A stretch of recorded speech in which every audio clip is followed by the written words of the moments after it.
Hello दोस्तों, स्वागत है आप सभी का अन स्टडी क्लासेस में।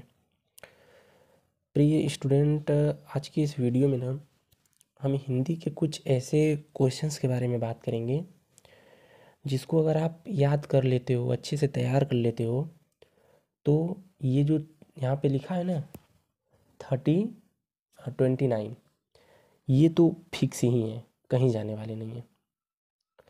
अगर आप इनको तैयार कर लेते हो तो ये नंबर कहीं नहीं जाएंगे, फिक्स है कि ये क्वेश्चन आना ही है और आपका 29 नंबर तो फिक्स ही आएगा। तो लेट न करते हुए हम आगे बताते हैं आपको कि कैसे क्या करना है, कैसे याद करना है, कैसे कैसे क्वेश्चंस को याद करना है। तो सबसे पहले मैं यहाँ पे लेखक का जीवन परिचय, जो मैक्सिमम 5 नंबर का होता है और इसमें 7 लेखकों का नाम है, 7 चैप्टर है तो 7 लेखक होंगे ही। तो इसमें से लाइन से मतलब स्टार्टिंग से पहला नंबर, दूसरा नंबर, तीसरा नंबर, ज़्यादा नहीं, सिर्फ 3 ठो याद करना है लाइन से। ये नहीं कि आप पहला याद किए फिर पाँचवा फिर सातवां, नहीं, लाइन से पहला, दूसरा, तीसरा। उसके बाद यहाँ पे कवियों का जीवन परिचय आता है जो मैक्सिमम 5 नंबर का ही होता है। इसमें भी आपको स्टार्टिंग से याद करना है, पहला, दूसरा, तीसरा, चौथा। यहाँ पे देखिए, पहला, दूसरा, तीसरा, चौथा। ये 4 ठो याद करने के बाद सबसे यहाँ पे इम्पोर्टेंट आ जाता है ये वाला, इसको भी देख लीजिएगा, ये तो इम्पोर्टेंट ही है। ये पहला याद करने के दूसरा, तीसरा, चौथा, पाँचवा, पाँचवा नहीं, डायरेक्ट यहाँ पे आ जाएंगे महादेवी वर्मा। उसके बाद ये जो 3 नंबर आता है ये भी फिक्स होता है, ये कहीं नहीं जाने वाला है। पहले तो ये जो एक रहता था ना, ये रस, ये 2 नंबर का आता था, लेकिन अभी के टाइम में 1 नंबर का आता है। और ये भी 2 नंबर का आता था, ये भी सारे 2 नंबर के आते थे। लेकिन इस टाइम जो है ना 1-1 नंबर का हो गया है। मतलब हम लोग जब एग्ज़ाम देते थे तो 2-2 नंबर का रहता था। इसमें क्या करना है आपको, पहले रस की यहाँ पे परिभाषा याद कर लेनी है, उसके बाद उसकी पहचान बता दीजिएगा, फिर उसका उदाहरण। और ये नहीं कि पूरा लिखना पड़ेगा कि रस की परिभाषा फिर पहचान फिर उदाहरण, नहीं। ऑब्जेक्टिव टाइप क्वेश्चन आता है, पूछ देगा कि यहाँ पे जो रस, मतलब यहाँ पे 2 ही प्रकार के रस होते हैं, तो इसमें से पूछ लेगा कि करोड़ रस का स्थायी भाव क्या होता है, हास्य रस का स्थायी भाव क्या होता है, ये पूछ लेगा। या फिर उदाहरण देकर पूछ लेगा कि कौन सा रस है, ऑब्जेक्टिव टाइप क्वेश्चन बना देगा। उसके बाद यहाँ पर 1 नंबर का ये भी आता है अलंकार, जिसमें उपमा होता है, रूपक होता है, उत्प्रेक्षा होता है। इसके सिंपल लक्षण क्या होते हैं, उसके उदाहरण, ये कर लेंगे, हो जाएगा, कोई दिक्कत नहीं है। छंद आ जाएगा 1 नंबर का, जिसमें छंद में आता है सोरठा और रोला, उसका भी लक्षण उदाहरण याद कर लेंगे, हो जाएगा।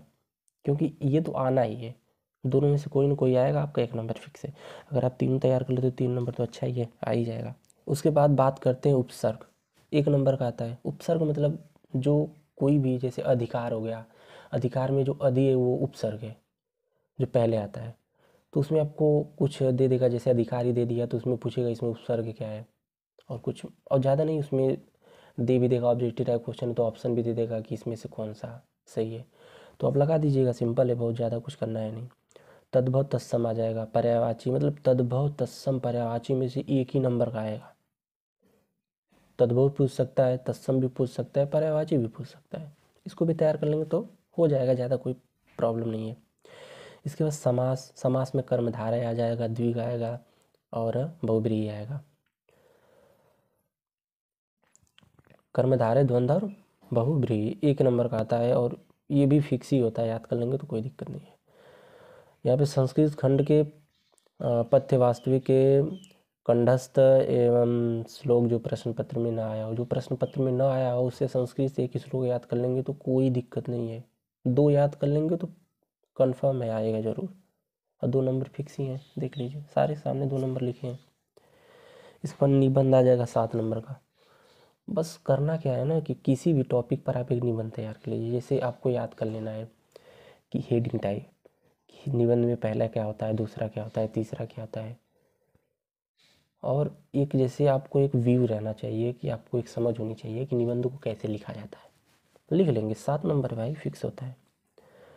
पत्र लेखन प्रिंसिपल को, या फिर कोई एक कर्मचारी है जो अपना ट्रांसफ़र कराना चाहता है कि मेरा इस इस विभाग से दूसरे विभाग में ट्रांसफ़र करिए, ये भी 4 नंबर का है, फिक्स नंबर है।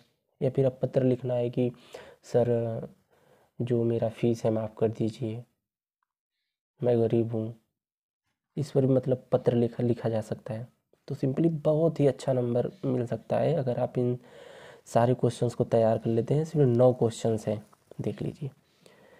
लेखकों का जीवन परिचय, कवियों का जीवन परिचय, रस छंद अलंकार उपसर्ग तद्भव तत्सम समास कर्मधारय, ये सब, संस्कृत का एक श्लोक, निबंध रचना, पत्र लेखन, ये पूरा कर लेंगे तो कोई दिक्कत नहीं है। ये आएगा ही आएगा इसमें से, ये और ये बहुत ही अच्छा है, तैयार कर लीजिएगा। मिलते हैं अगले वीडियो में।